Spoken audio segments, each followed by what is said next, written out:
A jornada. Hipnose fantástica guiada. Respire fundo.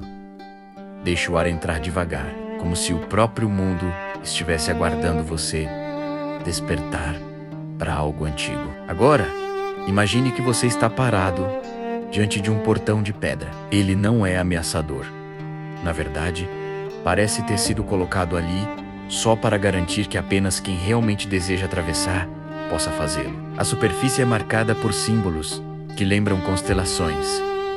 Cada risco parece pulsar uma luz suave, quase um convite. Quando seus dedos tocam a pedra, ela reage. Um calor sutil percorre sua mão, como se estivesse reconhecendo você. O portão desliza para os lados, sem ruído, como se fosse feito de neblina sólida. E atrás dele surge um caminho estreito, coberto por folhas douradas, que brilham como brasas adormecidas. Dê o primeiro passo. O ar muda imediatamente. Ele é mais denso, mais confortável. Como entrar em um lugar que conhece sua alma. O som distante de água corre por algum ponto à sua direita, e uma brisa acaricia seu rosto, um cheiro de terra molhada, e flores que você nunca viu, mas que parecem familiares. À medida que avança, as árvores se erguem como guardiãs silenciosas. Os troncos são largos, retorcidos, e carregam veias de luz azul que sobem até a copa, como se o próprio céu tivesse descido para repousar ali. A cada passo, folhas caem lentamente, mas nunca tocam o chão.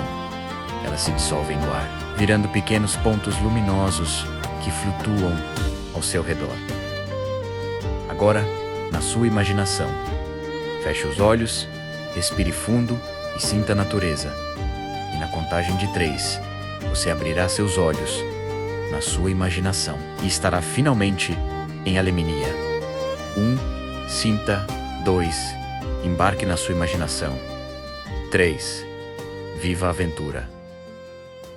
Imagine-se agora nas montanhas de Alemania, cercado por 2 majestosas rochas cobertas de gelo. O vento frio congela sua pele, e assim a história começa. O dia agonizava num cinza espesso, pesado, como chumbo. O vento descia das montanhas de Alemania com a ferocidade de algo vivo, rasgando as roupas, mordendo a pele, silenciando até o pensamento. Sob as 2 luas, a prateada, fria como aço, e a menor, avermelhada como brasa sob neve, o mundo parecia suspenso entre respiração e morte. As árvores congeladas, inclina avancei, sob seu próprio peso, rangendo sons compridos, úmidos, como se algo estivesse tentando escapar de dentro da madeira. Bran parou primeiro. As pegadas somem aqui, disse, agachado sobre o gelo baço do rio. Os veados seguiram para o leste, ou morreram. Miriam puxou o capuz para frente. O vento chicoteava seus cabelos escuros contra o rosto e murmurou: esses rastros estão errados. Errados. Ian desceu a pequena elevação atrás deles, resmungando enquanto limpava a neve do rosto. Errados. Rastros são rastros, e estamos congelando à toa. Devíamos ter ficado no templo, como o grão-mestre ordenou. Bran olhou para ele com um sorriso breve, mas cansado. O medo fala alto em você hoje, Ian. Não é medo, replicou Ian. Ríspido. É sensatez, o velho avisou. Neve demais. Vento demais. Noites longas demais. Só isso. Miriam o encarou de lado.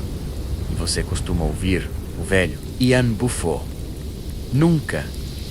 Mas hoje algo me diz que ele estava certo. O silêncio caiu como um pano pesado entre eles. Só o vento assobiava, carregando cristais de gelo que ardiam na pele como agulhas. Você então percebe, Bran, levantando a vista, e vasculha a linha escura da floresta congelada. Os veados não se movem assim, disse ele por fim. Nenhum animal caminha em linha reta deste jeito. Estão fugindo. Fugindo de quê? Miriam perguntou. Bran não respondeu de imediato. O rio congelado sob os pés deles estalou. Um som seco, como ossos partindo, Ian deu um passo para trás. Alarmado, não gosto disso, resmungou Ian. Não gosto nada disso. A mata está quieta demais. Até as corujas sumiram. Bran e Miriam se entreolharam. Eles também sentiam. O ar parecia espesso. A respiração congelava antes de sair da boca. As sombras entre as árvores pareciam mais profundas, mais pesadas. Não era o frio comum dos montes. Era algo que vibrava sob a pele, como eletricidade antes de uma tempestade. Talvez devêssemos voltar, disse Miriam, hesitante. Bran soltou um suspiro amargo e contar ao Gromester que voltamos porque a neve nos olhou. Torto. Ele preferiria isso a perder 3 neófitos, disse Ian. E você sabe disso. Bran abriu a boca para retrucar, mas então Miriam ergueu a mão. Escutem, eles ficaram imóveis. O vento cessou por um instante, e no intervalo entre um sopro e outro, ouviram um som que não deveria existir. Um sussurro. Não era humano, não era vento. Era como respiração dentro da neve. Ian ficou lívido. Isso não é um animal, murmurou ele. Isso é outra coisa. Bran tentou esconder o tremor no queixo, mas seus olhos estavam muito abertos. Fantasmas não existem, disse, como se tentasse convencer a si mesmo. O vento voltou, dessa vez trazendo algo mais um lamento grave, baixo, que parecia vir debaixo do gelo. As árvores rangiam, gemiam, e as sombras pareciam se mover no canto da visão. Miriam apertou a mão na lança curta que trazia às costas. Bran, disse ela, num fio de voz. Os rastros, olha de novo. Bran se agachou. Limpou a neve com a luva e então prendeu a respiração. As pegadas dos veados estavam ali sim, mas agora havia outras, humanas, mas não afundavam na neve, não tinham peso, estavam frescas. Isso não faz sentido, murmurou Bran. Como? Ian deu 2 passos para trás, tremendo dos pés à cabeça. Precisamos voltar. Agora, seja lá o que deixou isso. Ainda está aqui. Miriam engoliu seco. A vermelhidão da segunda lua refletia nos olhos dela, fazendo-os parecer brasas.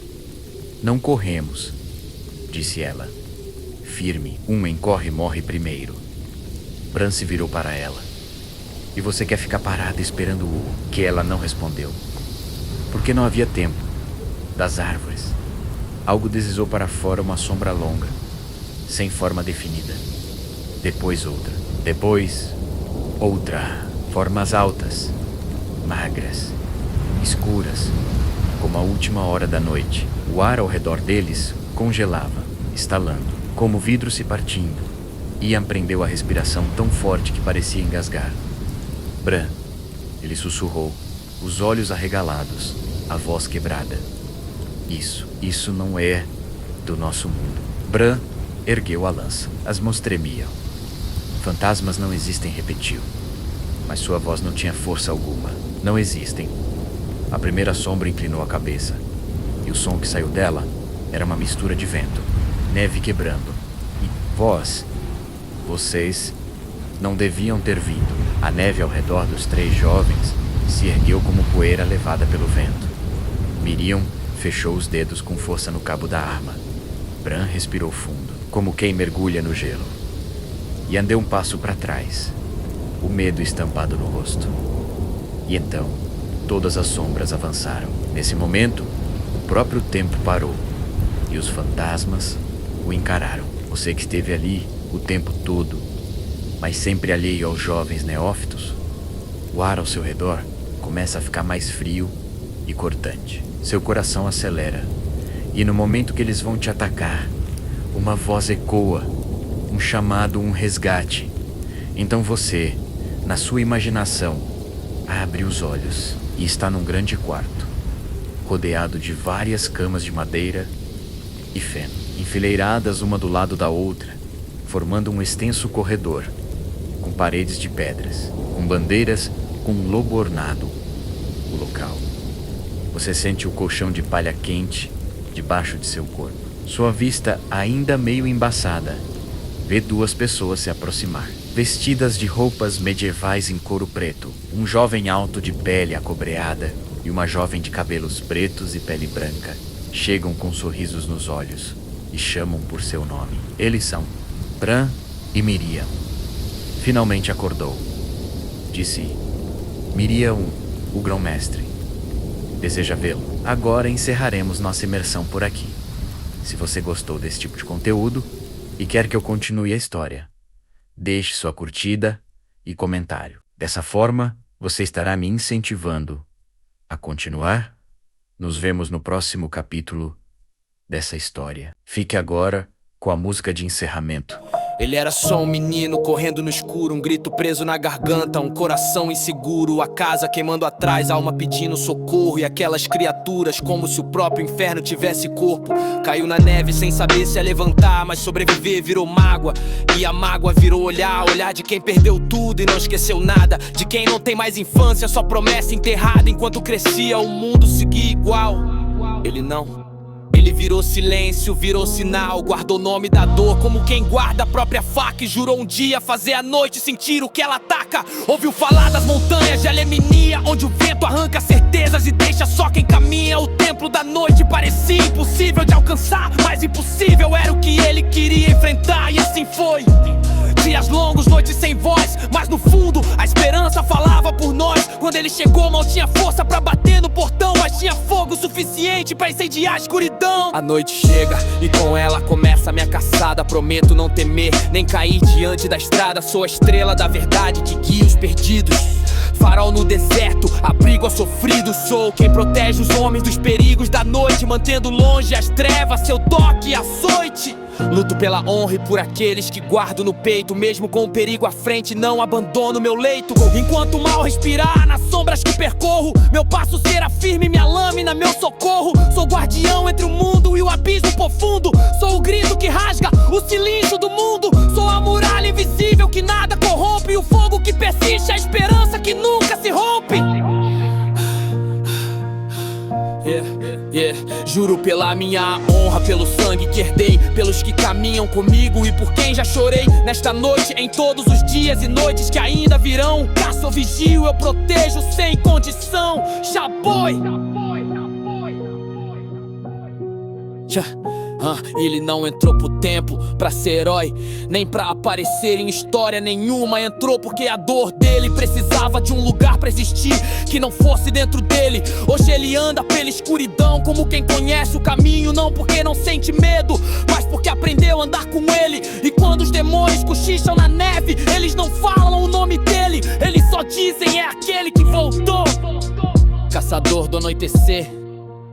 A noite chega e com um canto, a noite chega e com ela começa minha caçada. Prometo não temer nem cair diante da estrada. Sou a estrela da verdade que guia os perdidos, farol no deserto, abrigo aos sofridos. Sou quem protege os homens dos perigos da noite, mantendo longe as trevas, seu toque e açoite. Luto pela minha honra e por aqueles que guardo no peito. Mesmo com perigo à frente, não abandono meu leito. Enquanto o mal respirar nas sombras que percorro, meu passo será firme, minha lâmina, meu socorro. Sou guardião entre o mundo e o abismo profundo. Sou o grito que rasga o silêncio do mundo. Sou a muralha invisível que nada corrompe, e o fogo que persiste, a esperança que nunca se rompe. Juro pela minha honra, pelo sangue que herdei, pelos que caminham comigo e por quem já chorei. Nesta noite e em todos os dias e noites que ainda virão, eu caço, eu vigio, eu protejo, sem condição. Tchau.